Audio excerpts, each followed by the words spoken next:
During the lockdown, when we had our first pandemic lockdown, like most children, Archie had to be schooled from home. And although lots of parents were saying that this was really difficult for their kids and it was difficult for them, for us as a family, it was the first time that we saw Archie actually developing positively. His mainstream school that he was at were doing their best, but just like most mainstream schools, there's not enough funding. There wasn't enough support in place. The one-to-one that was allocated for him had to be teaching across other classrooms through lack of funding. So Archie was finding himself trying to learn in the same way as everyone else. And this really did have a negative impact on his mental health. He doesn't mind me sharing with you that he would hurt himself.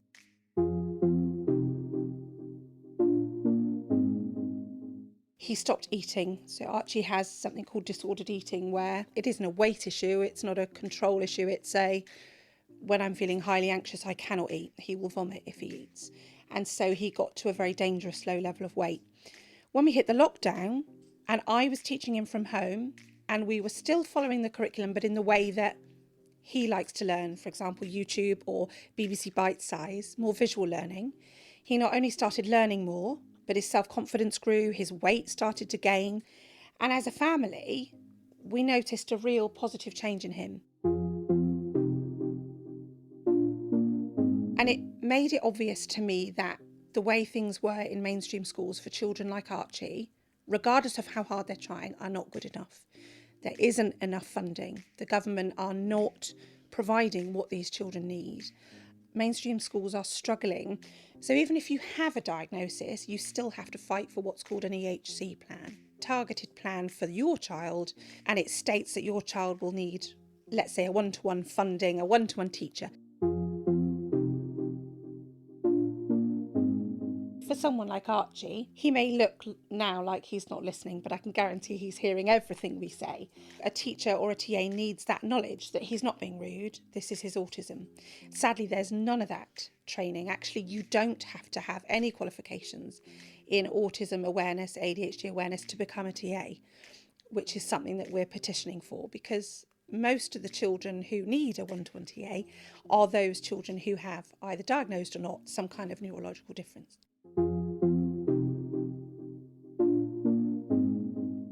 I like Lego because it's something that obviously I can build, and if I want to, for some odd reason, I am able to take it apart and make it into something else. When it moves, the engine belt and the pistons move. It has working suspension everywhere. One of my favourite things is that you can stand it up to display it. With Archie, we didn't find this passion. He found it. Back in the day when he had a bad day at school, the one thing that saved him was Lego. And it would be that Lego kit that would change his entire day.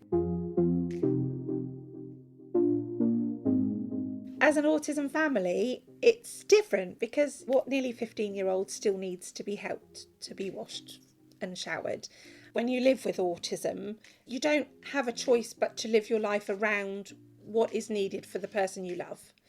And for our children, we call them the superhero siblings. Often their needs come second, and to a neurotypical parent, that must sound awful. Archie didn't choose to be born the way he was, and it's our duty to, as a family, bring him up as best we can, and that often means sacrificing our own needs. Archie has changed our lives. In the early days, I found it incredibly hard. I had huge levels of anxiety for which I had to be medicated for years. I felt like I was failing as a parent because I couldn't understand my child. I felt like I was doing everything wrong. Why is my child not doing the same as every other child? He has taught us about how beautiful being born different is. I'm now so passionate about autism that I want to dedicate my entire life to being an advocate for those children who are a bit different. They have so much to offer. He is one of the kindest, funniest. He's got the most brilliant dry sense of humour. And although he's quiet around people, he is listening. We couldn't have asked for any more. He's a joy. We love you, Archie. But we are so proud of him. He is just lovely.